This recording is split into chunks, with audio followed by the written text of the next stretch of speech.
Welcome to the Group Home Riches podcast. If you have the desire to be your own boss, create your own schedule, and become financially free while at the same time helping people in need, then you've come to the right place. At grouphomeriches.com, we teach people exactly like yourself how to get started in the group home business. And on this podcast, you're going to hear their stories firsthand. All right, ladies and gentlemen, welcome to the Group Home Riches podcast. Today, we have an awesome guest that's been very active in our private Facebook group for Gold Course members. She's been posting some massive receipts. I see her helping out all the time. And after her recent post about she's posted her P&L into the Facebook group, we had to have her on to kind of hear what she's been doing. So Lynette, welcome. Hello. So I started the course last year around April. I met a lot of awesome people within the group that helped me along the way. I give all credit to those who I created established relationships and friendships with in this business. And although there are several people who are not in the same city and state that I'm in, was still able to learn a lot of information regardless of where we're located, because pretty much everything is still the same. The baseline of this business is the same. And right now, I have 3 houses, and I have my 4th house opening soon, which should be around the 9th of this month. And I already have pending clients to go into that home. Beautiful. So about 4 properties in the first year, it sounds like, a little bit over a year. Yeah. So I got my very first property August of last year. So technically, August 1st made a year with me having my first property. I've been learning the business since April of last year, but I didn't get my first property until August of last year. Beautiful. All right. So it took a couple months of learning, and then you just hit the ground running. Folks, we also have on the other line, we have the founder of this whole thing. So Andy, why don't you say hello to the folks out there as well? Hey guys, good afternoon. Hope everybody's doing well. Yeah, this will be my second podcast in 2 days, which is, as Brandon has alluded to, quite a bit compared to the last, probably year and a half. So glad to be on. Glad to meet you, Lynette. We're growing, and the Facebook page is a big part of that. So I think we're up to almost 2,000 members now. So going to be a lot more success stories moving forward. Lynette, so you joined the Gold Course last April. Took a couple months, trying to figure stuff out, I'm sure. Why don't we rewind a little bit? What brought you to Group Home Riches in the first place? What were you doing before this, and what made you want to look into this stuff just in the first place? So prior to me wanting to get into the business, I was working at a warehouse, but for years prior to me working in a warehouse, I wanted to provide housing for ex-offenders. So that's what got me started. I worked in a prison system, and a lot of those people who had become up in age didn't have anywhere to go when they left. So family members had them passed on, no property is left, they don't know anyone, and they were still, decent members of society. So I was like, okay, well, let me try to bridge that gap and help them the best way I could.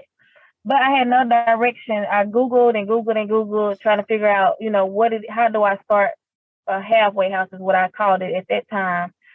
And I never found anything. And then I came across Group Home Riches, and I purchased the course. But at that time, I was working a lot in the warehouse, and I kind of put it on the back burner. So I picked it back up, and that's when it just opened up a whole new can of worms of things that I didn't even realize was out there, and the need was out there for other demographics outside of, the ex-offenders. So now I have ex-offenders, I have people with disability or mental health issues, and seniors.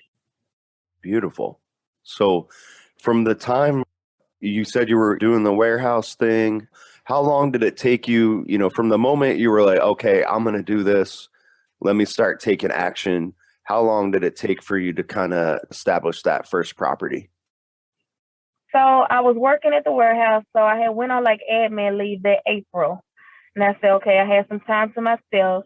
So that's when I started going over. I didn't really go over the actual course at first. I started with the Facebook group. And then I started getting into the course. And then I went back to work. And then I ended up quitting that June.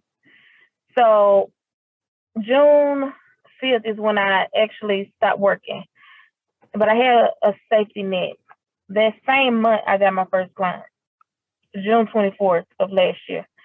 So what I did was I started my business in my home. So I didn't go out and get a rental right then because I didn't want to use my money to pay the deposit in the first month rent. So what I did was I have a 4-bedroom house. My 3 bedrooms upstairs, I put 2 beds in each room, and I started marketing to get my people. And as I was getting them, I was staging them and housing them in my personal home. And so I used that money to put down on the deposit in the first month rent for my property that August. So I pretty much got all of June's rent and August 1st rent to use to put on the property that my very first house. Love to hear it. Andy, what do you think about that creativity? Yeah, I mean, again, like you guys hear me say it all the time. In this business, you do not need resources. You actually don't need any cash. You need to be resourceful. You do not need resources. You got to be smart and, find cheap and inexpensive ways of getting things done. So Lynette is the perfect shining example of how to do that. I love hearing it. So you brought up a really key point there too, Lynette. So we do have the gold course. It's packed full of information. Lynette, to be completely honest with me, have you read and watched every single video in there? I have not. I love it. So you don't need to, Yeah, you got to just take action. Yeah, we really want you guys. We do, use it as a resource, kind of come to it when you need it. I honestly love the fact that Lynette said she didn't even start with the course. I'm guessing you went into the Facebook page and we're just talking to people like, hey, what's the first step? What do I do to get started? Right? Yeah. So when I got into the Facebook page, there wasn't that many. I mean, it was a nice set of members in there, but it wasn't nearly the amount that there is now. And so there were about 4 people who pretty much gave me a lot of insight. I just referred back to their previous posts, those that I felt that were very knowledgeable within the business. I would just click on their profile within the group and scroll to the beginning of their very first post and read every post they made, every comment that was under it. That's how I pretty much learned. I didn't learn by doing the course per se. I did refer to the course for some documents and a little guidance when I would look in the group and they say, well, go to the course. They'll reference the course or something like that. So then I'll go read that. But as far as that goes, the Facebook group is the shortcut. Yeah, I love it. So folks listening out there, if you do want to get started, Lynette, that's the perfect kind of game plan to go, get the course so you could go back and as you take action, there's going to be stuff in there that you need, right? And, you could go into the Facebook page and ask people or email us, hey, this is what I got going on. These are my resources. Like, where do I start? We will guide you along the way. And as Lynette you mentioned, there's, over 2,000 people across the country ready to help you as well. So, Brandon, if I can throw something out, I know that I've experienced this firsthand. Oftentimes, all you need to do is just invest a little bit of money, and that alone will be the burr in your saddle to get you going. It'll light a little fire underneath you. And frankly, you may not even read whatever you've, just invested $200 in or whatever it might be. But just knowing that you spent $200 on something, it's going to propel you forward and it's going to cause you to take action. Yes, I can concur with that as well. It's the first step. It makes it real. And there's the, I invested whatever, a dollar amount into it. I don't want to waste my money. So, right. Yeah, but $200 is actually pennies in comparison to what you can make. It's pennies in comparison of getting in a group with a whole bunch of people that you can network with, establish relationships with, you run into a problem, majority of the people that's in a group has either, I'm not gonna say the majority, but there are a good handful of people that's already experienced those issues. They already had answers. So it saves you a lot of time and trouble doing things yourself without any type of guidance. So mentoring is good to have towards to where you can avoid mistakes. But for me, I didn't have a real mentor when I started this business. Being able to connect with those that were within the group, having something to offer them and they having something to offer me, and being a two-way street of the things that I've learned, and I share those things with them and they share the things that they learn with me. I didn't have to invest a lot of money to start up. It was the gold course. Had I not got into the gold course to meet the people that I met, I'm sure there would have been a lot of upside down investments going on here. Oh, yeah. Andy has caught the bumps and bruises and kind of learned the hard way for everybody a long time ago. Yeah. So, and I think that's really what, initially when we started this off, that's what we're really trying to do. I was kind of a pioneer. And as they say, the pioneers, we wind up getting scalped. Now, the people that follow us, they're the settlers. They wind up prospering. They're the ones that are able to settle. I got scalped multiple times. Thank goodness I wound up staying alive. But you guys don't want to get into lawsuits. You don't want to get into problems. It's just not worth it. So if you can find somebody that's already been down the path and is where you want to go, like Lynette, boom, you got to reach out to her and ask her, hey, what did you do to get there fast? That's basically what we're trying to do here. So that's a good segue into my next question, Lynette. The new people listening out there, like the first action step, what did what were you working on? The first thing, once you figured everything out, what was the first thing that you did? My first thing that I needed to do, which was important, was to find who were going to send me the people. So I had to do the research, who I was going to house and who was going to give me these people. So I started off thinking, I wanted to house people who were 100% independent, that didn't need me for anything. But the population that was needed in my area were some, so my houses, I have some that are 100% independent, and then I have some that need a little bit of assistance, not necessarily those who are like needing me to do personal care services for them, but they may need medication reminders. They may need, me to help them get to and from their doctor's appointments, things of that nature. And I'm able to see that the population that I serve, I'm able to house more people in my home, so 2 per room versus 1 per room for the general population. So starting off, I just had to find my resources and who's going to connect me to these people that were in need of my housing. So that's what I would encourage people to do. You want to do the business, but you got to see who it is that's going to send you these people, because you can get a house and you can have this game plan, but you not know how you're going to get the people. That's the main important thing, that, in my opinion, because you can get a house. There's no problem. Yeah, bingo. That's the first step that we recommend people doing, and do it before you have the house. If you don't have a large home yourself, you're just renting a 1 or 2 bedroom, there's nothing wrong with calling these places up and just calling to get information. Hey, I plan on opening a property soon. I see that you have a whatever program, rapid rehousing or transitional program for ex-offenders, whatever the program is. I'm just calling to get information on that. And these people, what are the calls like when you talk with them, Lynette? So basically, it just depends on who it is that I'm calling. So if I'm calling a hospital, I'll call to speak to the director of case manager. So I say, hey, this is Lynette Wheaton. I'm with Rush to Wheat Homes. I would like to speak to your director of case managers. So, and I say the director because I want the person that's over all of them, so that when I do give them my information and I exchange information with the case manager, she can forward my information to the entire department versus me calling to speak to some random case manager. Because a lot of case managers will see that you're resourceful and they want to keep you to themselves because they need people gone or they need, our house. So I'm not going to share this information because it's going to be my resource. So I did find that that is a thing. So you want to speak to like a supervisor or, like I said, a director over whichever, whether it's a discharge planner, a social worker, or whatever like that. You want to talk to the director, the person that's hosting the meetings to all of their subordinates. That's who you want to talk to.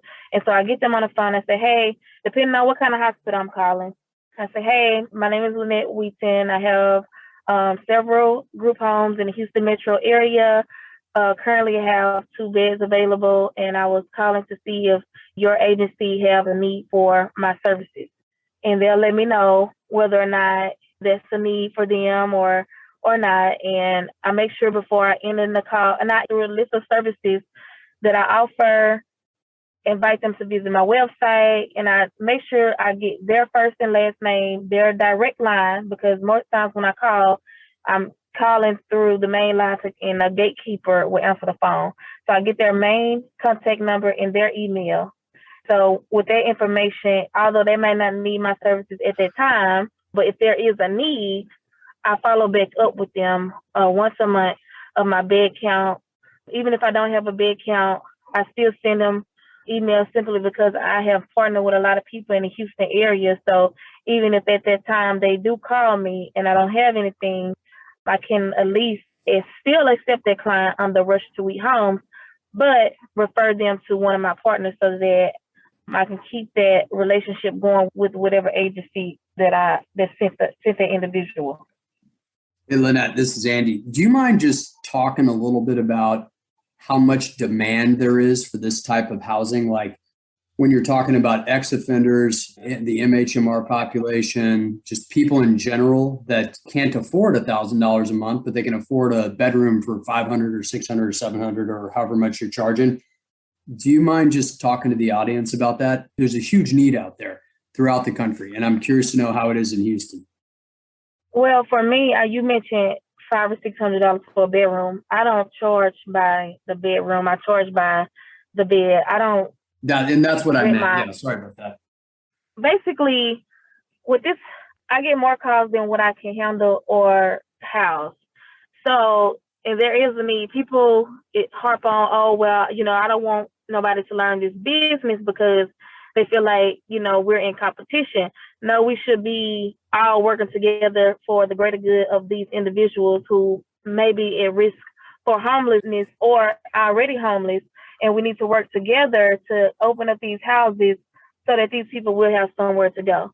There is a great need, especially for the mental health community. Seniors, I tell people all the time when they're asking me about the business, I let them know, like, hey, nursing homes aren't, all of what they cracked up to be. Growing up, majority of you probably heard, oh, do not put me in a nursing home. Do not put me in a nursing home. It's a reason why that is a thing. So with these kind of homes, you have the ability to take in these seniors who may not need full care. They just need somewhere where somebody else is in the house. So in case, they need a little help, a little assistance, someone is there to help them. Also, with the budget of group homes, there are some seniors who don't have thousands and thousands of dollars to invest in going into these nicer facilities with the shiny glasses when you first walk in, as well as, if they're low income but they own property. Some of these nursing homes, where majority of them will convince them to sell their house or whatever type of valuables that they have or assets that they have to sell it versus being able to leave that to their children or grandchildren. So, and you have seniors these days outliving their money. So they have their pensions and retirements, and they think that, hey, if I can go into this nicer facility, my money will last me until I die. Most times with the new day and age, with new medications keeping people alive longer, some people are outliving their money, and group homes is the way people can stretch their money longer. So It is a better resource for seniors. You have the AIDS and HIV community. They need a nice, clean, safe living environment where family probably disowned them and kicked them out on the street.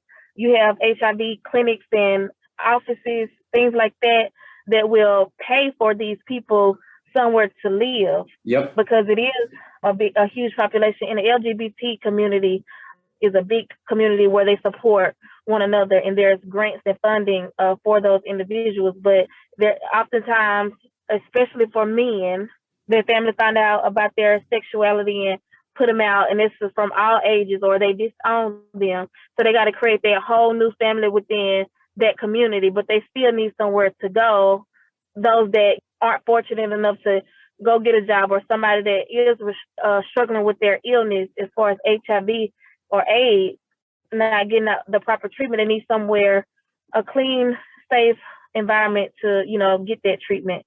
Another population would be, of course, the mental health demographics, because a lot of them are on the street.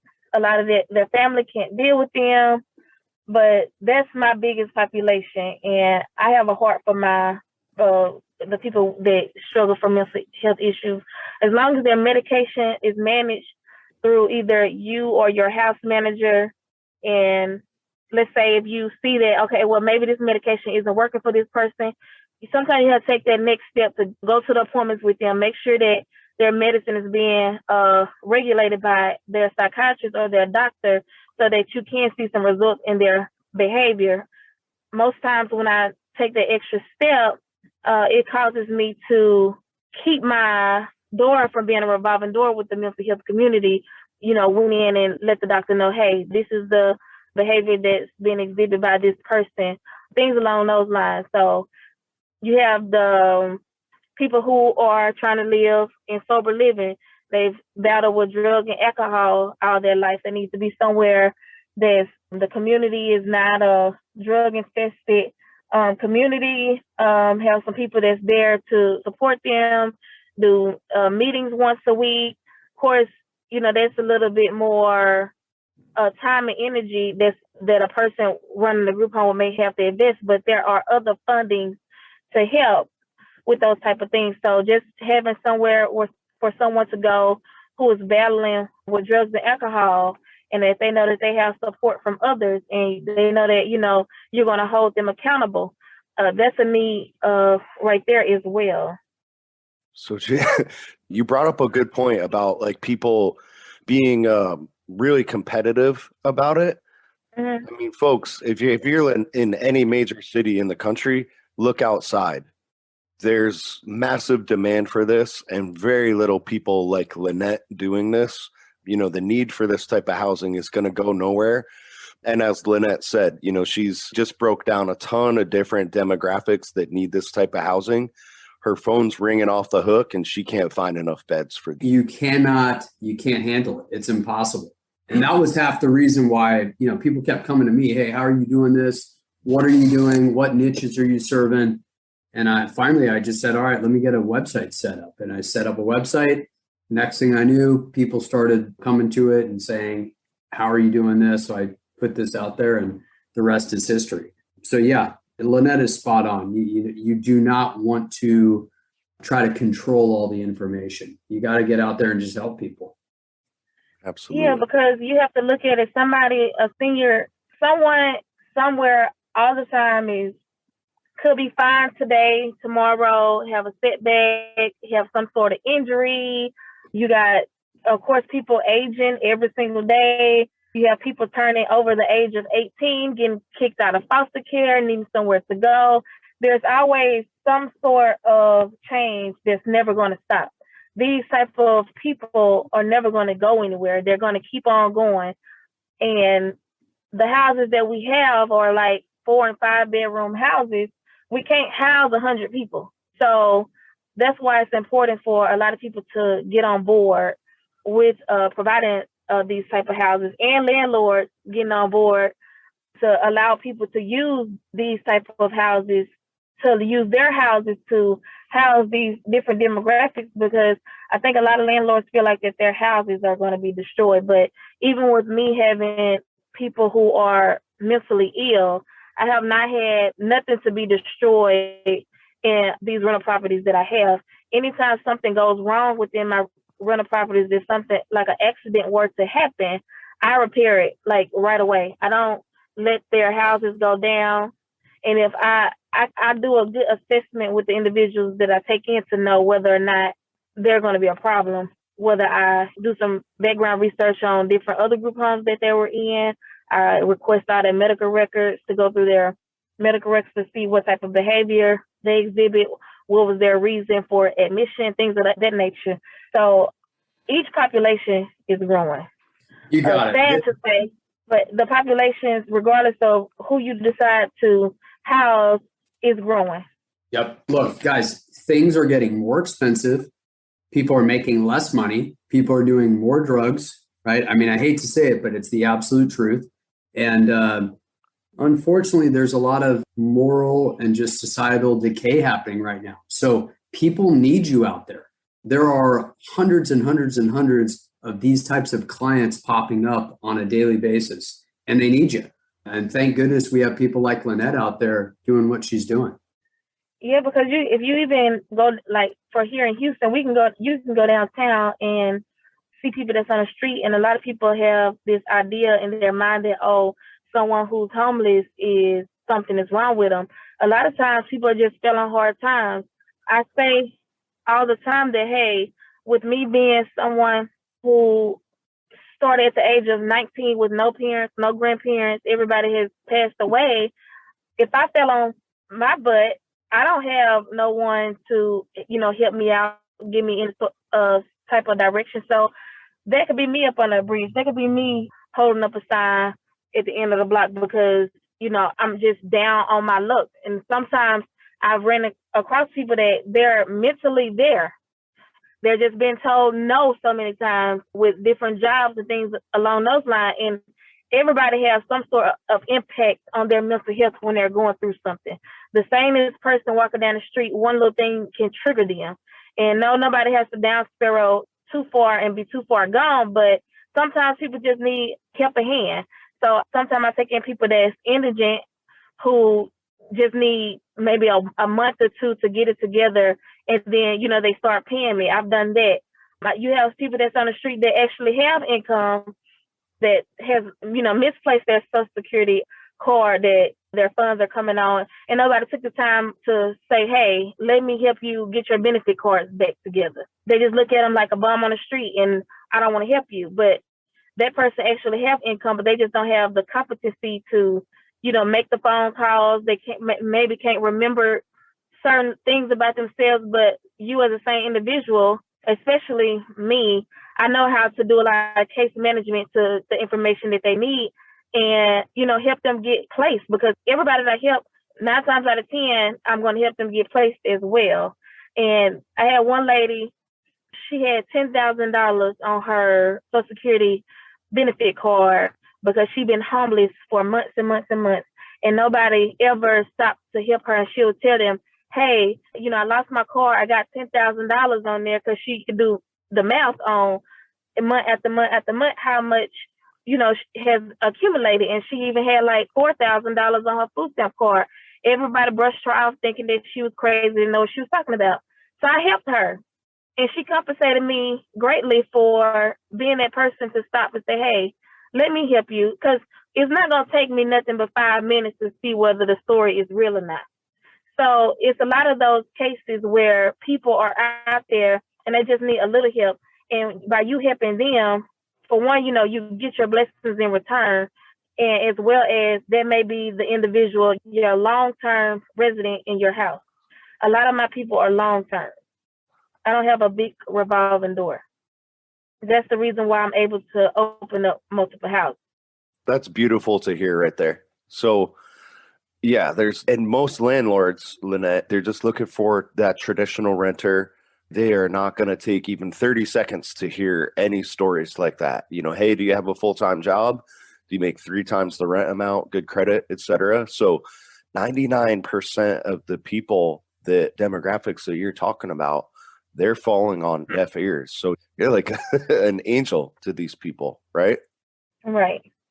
You can't feed others if your plate isn't full. That's one of my sayings, right?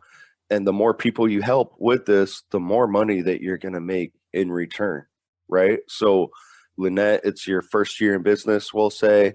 You're opening your 4th home. What's your life like since you've started doing this business? Do you still have to work in the prison system, or are you doing this full time? So What's when that I like? started, I wasn't working. So I haven't worked for anybody since June the 7th of last year. I have had my errors of mistakes I should have avoided that nobody could have prevented me from doing. So I went in a whole little bit about things that I felt was clever, that wasn't clever, was a horrible idea. And those things weren't something that I mentioned in my day-to-day talk with those that I consider my friends or partners that was helping me along the way. So I did have a little setback, but I was able to market harder and come back harder. So that's behind me. I never struggled within this business because I know the key to keeping people and keeping my house filled is to market and network with different people. Everybody that knows me knows what I'm doing. And I don't go anywhere without mentioning what it is that I do, because you just never know who's listening. You never know who has that need or know somebody. So all of the programs that's here in the Houston area, like jail diversion, you have like Baker Ripley's for the veterans, you have different programs in the state of Texas, like the HCS program, HCDS program, things like that. So there's a lot of programs that will also compensate for certain individuals that I've tapped into to maximize my monthly income. So, but by doing that, I had to market and I had to learn, and everything wasn't just given to me on the platter. I did take out the time to see what's going on in my state, and I had to see what's going on in my community to where these resources are, because the city doesn't want homeless people running around town. So there are resources for these individuals. You just have to take the time out and go harder for yourself versus going hard for an employer working overtime, trying to make a few dollars, work overtime for yourself. And that was my mentality. So there was a lot of times that, I went above and beyond the call of duty to learn certain things and to help certain people so that I can be where I am now. Exactly. Yeah. Why punch in and go hard for an employer when you could do this? And because you are expendable. Yeah, so, exactly. And folks, you don't really talk about the money too, like that much. We really can't. We'll get flagged for spam and things like that. Lynette, on the 3 properties, do you kind of want to get into details on kind of how the financials look? So for my 3 houses, which are all full, and I have 24 people, I average about, after overhead, around $20,000 a month. And I can say that if I do everything that I know to do and I implement everything that I know, I could be well over that. But it is just me for the most part. I recently had my spouse to quit her job and come on full time with me, but she's still learning the business, so she can't take off as fast as I would like her to. But if I did do everything that I knew to do, I would definitely be at around $50,000 a month. I got to start getting on to myself a little bit more, but $20,000 right now and $30,000 is gross. $20,000 is my net. And that's what 24 people and 3 houses. So I got a 5-bedroom house, a 4-bedroom house, and a 3-bedroom house. And there's 2 people per room, 4 people per garage conversion. And all of my houses are operated within the guidelines of the city for those who have questions about overcrowdedness and things like that. So I have a 11 occupancy, a 6 occupancy, and a 2 6 occupancies, and 1 7, 1 6, 1 11. And so my house is full. So that's a record skipping, bring it back moment right there. Andy, how many businesses out there that you know of can you be profiting 20 G's per month? Basically, that takes 3 weeks to start and no money down. They don't exist. Go on to Biz Buy Sell, go on to any company out there, any website out there that's selling businesses. You can't find them. That's why this is such an unbelievable business opportunity. I mean, realistically, you could probably furnish these things for nothing. I'm being totally honest with you about that. You could furnish them for nothing. Average person, you're going to spend $800 to $1,500 furnishing them. If you're smart, you go to the Salvation Army auctions or whatever. But yeah, you're not going to be able to find another business like this that requires this small amount of capital to get up and running. So now what I do is, as far as furnishing goes, the main thing that I will probably have to pay for is my rails on the bed and the mattresses. Everything else I can pretty much find donated. Make posts all the time about what it is that I do. I house the low income population, and I'm trying to provide them a better quality of life.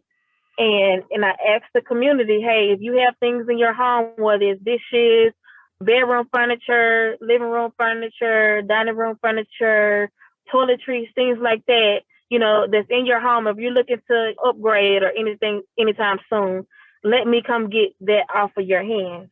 And now, for the most part, I don't have to go and buy no couch or no table, no decor on my walls.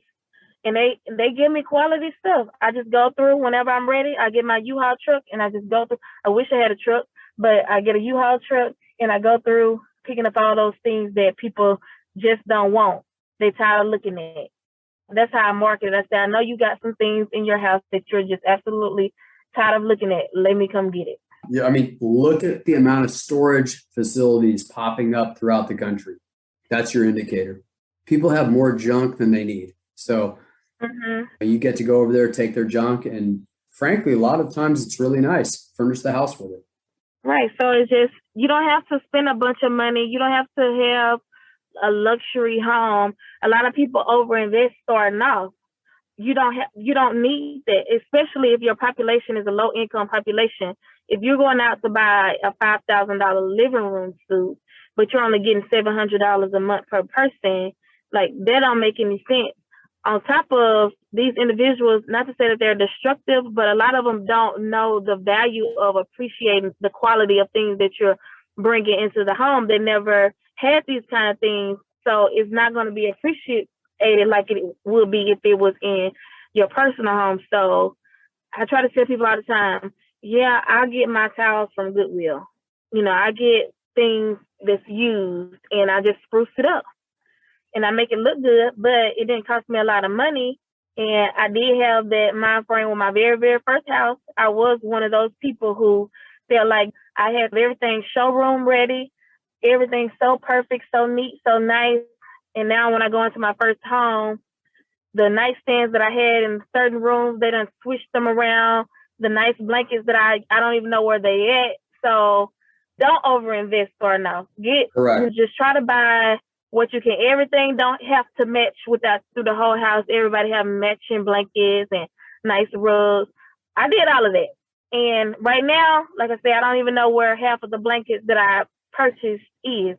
Now I just go to Goodwill, and right after winter, a lot of people go and donate all those old blankets that they don't want anymore. And I was in there going to get all of them because I knew I had a need for. I always have a need for certain things. So I go on Goodwill and load up, or any type of thrift store. But just try not to, unless you're trying to charge somebody $2,000 a bed, so you have to look like money in order to make money. If that's your target audience, then by all means, go ahead and do that. But if you are doing a low income population, like $700 people, please don't overinvest.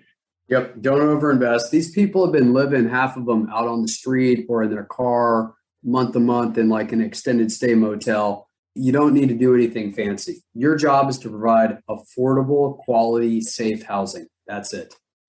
Yes. Now, Lynette, are you purchasing the properties, or what's the home acquisition strategy? I am so busy with what I'm doing on a daily basis. I know that this is not the best decision that I'm doing. I'm about to have my fourth rental house, and I'm like, okay, the amount of money that I'm making, I should be able to, start investing in some properties. But I have not went down that road to even start to see what that looks like and how it makes sense for me or anything like that. But that I did tell myself I don't want to renew my leases. So I want to start one by one knocking these houses down, these rental properties down, and having them all transfer into houses that I own, because my landlords are charging me about $400 above market rent, run my business in their home when I could be investing that money into my own property. So right now, I don't have an extra strategy on that, but that is my long-term objective. And I can say that anybody that's starting a business, don't be detoured by not having your own property and that you have to rent, because like my house, my 3-bedroom house, my rent is $1,300, but I'm profiting $6,000 off of their property. So it's not bothering me because I know what I can do with their property. So I'm being charged $1,300, but I'm bringing in $6,000. I'm all right with that for right now. Fantastic. Right. So just to kind of recap, if you guys didn't catch it, again, being resourceful. Lynette didn't have just a ton of cash sitting around to purchase these properties. All she's doing, guys, is simply, she's renting the properties out. It sounds like you probably pitched the landlord what you were doing and then offered them above market rent in order to run your business out of their properties, right? Yes. And now the landlords that I have now have multiple properties. And so like this month, he got one, he wants to put me in it in September. He said, hey, Lynette, I got a tenant moving out in September. I'd rather rent it to you. And so he's kind of driving me. I'm like, okay, well, now I got another house, so let me get the people. So it wasn't in my plans to have 5 houses right away. But you got the house, then let me go ahead and get the people, because I can get the people. It's just more work, and I'm spread it thin sometimes, but I do have my wife now to help me, so that should eliminate that problem. Yeah, so my landlord, and now when he called me, wanted me to get in his property, I said, hey, look, I'm not paying a security deposit. So, now I'm able to negotiate a little more because he understands what it is that I'm doing. He's already getting above market rent, so he works with me on a security deposit. Lynette, can I flip the switch, flip it for you real quick and give you another idea? Mm-hmm. Okay, when that landlord tenant moves out, unless he's really on it, that property will most likely stay vacant for 2 to 3 months. Okay, so just for sake of argument, it's going to cost that guy bare minimum probably $6,000, not including how much it's going to cost him to fix it up. If you don't have the money because you've been growing, which is understandable, you could go to one of those landlords and say, hey, look, I can't pay you a deposit, so I need you to waive the security deposit. But also, in order for me to move in, I got to buy all this furniture. Will you loan me $2,000 or whatever it's going to cost to get moved into your property, and I'll pay you back over a 4-month period or whatever you need to do? 9 times out of 10, those landlords would probably say yes. You just can't be scared. You can't be deterred by the no's, because I got told no.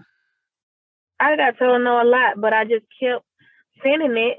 I went through Facebook Market, but what I found that has worked for me for each house the same way is that I will go on HAR, so hard.com. I know it's like a Texas, I think it's Texas only site, but any of the sites that rent houses, I just type me up a little script about what I needed the house for, what I was willing to pay, and things like that. And I would go, and so I would look at the houses that was in my budget, because I know, of course, they was going to want a little bit more, so I already factored that in. So I would go through every house that was in my budget, and when it says, contact us, and they want you to put their first, last name, email in the message, I sent that to every house that I wanted. And a lot of them called me to get more information. And so each time that worked for me. I didn't really do Facebook Market because it was too much scamming going on. Craigslist, it seems like it was too much scamming going on. So those certified sites that are listing these properties, that's who I would use. And I would send those messages and I would flood them. Yeah. And I got my guesses. Once landlords kind of realize the advantages of working with Lynette or anyone else out there that's actually, taking action, they have the referral sources and things like that, listen to what Lynette did with the landlord. She's got what's called leverage. They want to work with you. It's a no-brainer, right? Right. Willing to, if you're paying these guys like a couple $100 over market rent, that doesn't sound like a lot, but you just doubled their income from that property just by doing that. Yeah, and now I have my landlord. He tells me, well, if I'm ever online and I see a house that I feel like will be good for my business, that he will buy it. Yeah, it's like Andy said, when you guys, once you realize the asset that you are, if you have the tenants and you have the referral sources, you're going to be able to say, hey, I'll work with you, Mr. Landlord, but you're going to need to do this for me. Or you're going to have landlords, they want to go out and buy houses for you. I've seen posts in the group where people, they have investors that are building houses for them, right? So yeah, you have an amazing, it's crazy what you've done in the first year, Lynette, the types of numbers that you're doing. Yes, And it was impressive to me as well. I'm not gonna lie, this is not what I expected. I was expecting, I don't know if I had certain expectations, but I definitely wasn't expecting to be this far, because I looked at my lifestyle, like before I had this group home, my profits from work, not profits, but my net pay from work with overtime, and I mean like 60 and 80 hours a week overtime, would probably be 4,500. And I'm like, how was I living off? And this is just a year ago. How was I living off $4,500 a month? So, and that was decent income. Like, I enjoyed my life with $4,500 a month. But now it's like the sky's the limit. My income is based on how hard I go for myself. And I do have different things come up along the way, and every day isn't a good day, but I'm making it work and it's worth it. I've been stressed out behind somebody else's business times 10 versus, the little stuff that I have with my own business. I'm grateful for that. I love hearing these stories. I mean, honestly, I'm so glad and grateful to hear that, Lynette. It's fantastic. So what's the future look like, Lynette? We've seen what you've done in the first year. What's like the next year or two look like for you? What are your goals? What are you going to be focusing on? What do you see in your future?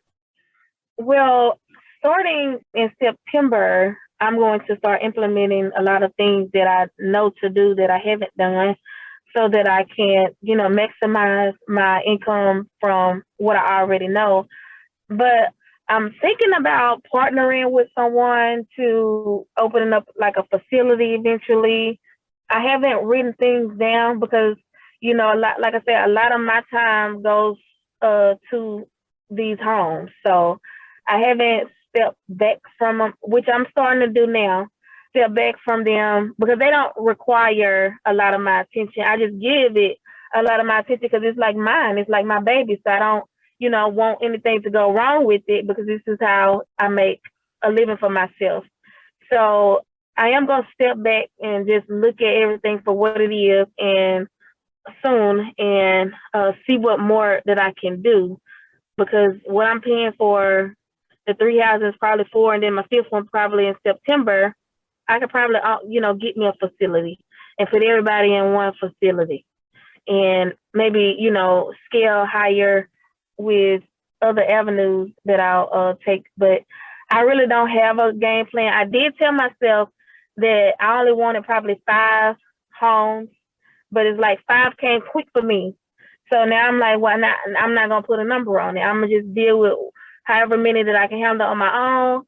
And then I do have a house manager that I pay per month to stay on site for me. And I'll just probably get more house managers and just house as many as I can, or probably become a placement agency for people who are starting up that I can refer clients to.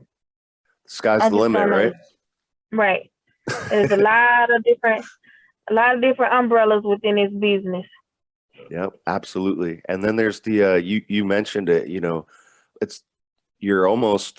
might just become a real estate investor You may have not have thought of it, but I don't know the first thing about it, but I'm like, okay, I need to probably be trying to learn this. I need to see, maybe I might be doing something wrong. So that is on my to-do list to, figure that aspect of the business out.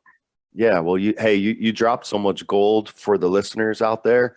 We'll do it another time, but I'll send you links. I'll kind of take you through some of the basics with real estate investing and get you set up there. Okay, I definitely appreciate that because I'm clueless. Yeah, well, you see that check that's getting sent to your landlord every single month, that could be yours. There's so much advantages to owning the real estate. You're going to be building equity in those homes. There's depreciation, write-offs, and things of that nature. So, and if you can learn this kind of strategies to get these properties at a discount, I asked Andy this. It's kind of funny to hear. Andy, we have you still, right, Andy? And he might be doing stuff. Nope, I'm here. Okay. Yeah. So, for anyone that knows about real estate out there, what's the ROI on your group homes? It's incalculable. It's infinite, right? I mean, and as you always hear me say, if it takes a calculator to figure out if it's a good deal, it's not a good deal. So the beauty of group homes, you don't need an Excel spreadsheet to find out whether or not you're doing well. All you know is in the back of your head, okay, this thing's going to cost me $500, $600, $700 to get set up. And look at Lynette; she's bringing in $6,000 a month. So it's incredible.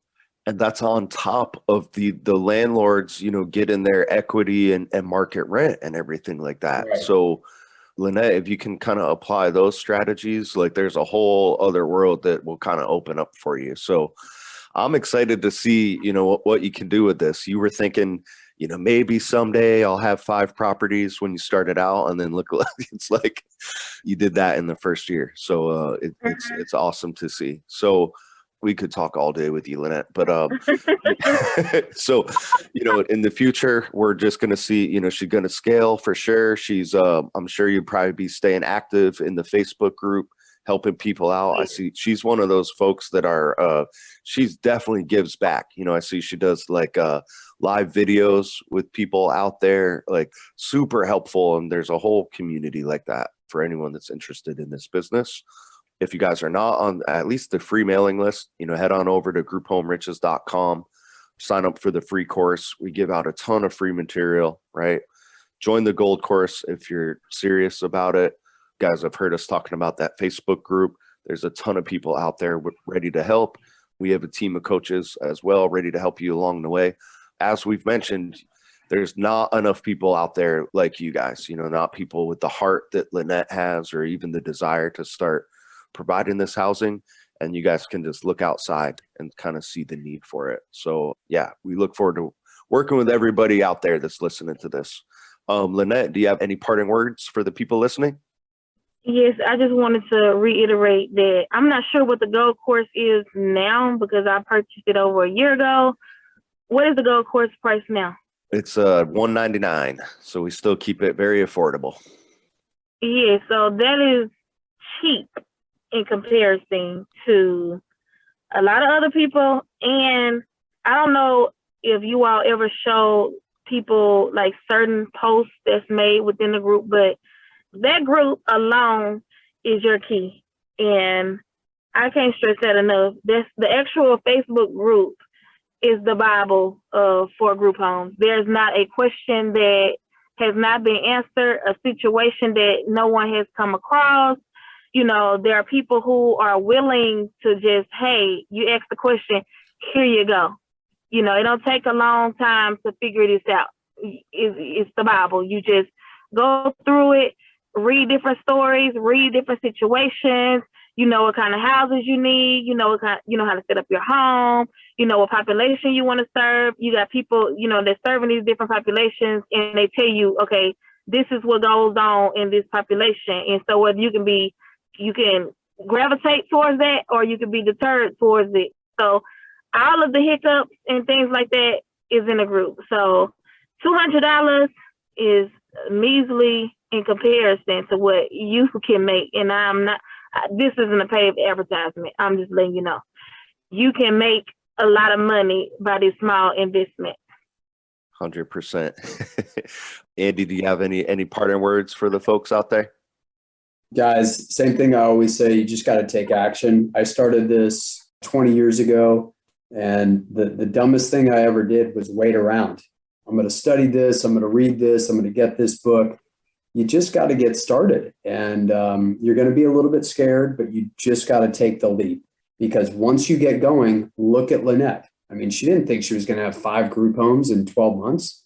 This is what winds up happening. So you just got to get started. Yes. Where can the people find you, Lynette? I'm on Facebook. My name is Net Renee. So spelling is Nette. Last name Renee. That's my Facebook name. If y'all have questions, feel free to inbox me. I'm not someone who will not respond to messages. I respond to every single message that is sent to my Facebook.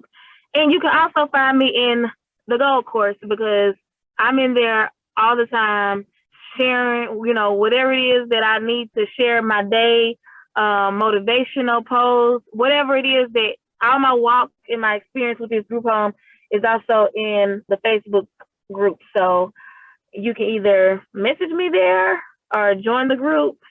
I'll help you, whatever question that you have, feel free to reach out. There it is. All right, Lynette, thank you so much for coming on. We can't wait to do a part 2 when, you have your facility rocking and rolling, or you're doing real estate investments, who knows, right? But it's going to be fun to see where you could take this. Yes. All right. Thank you so much. Andy, thank you for joining us. And yeah, thank you so much, guys. Okay. All right. Have a great day, Lynette. You too.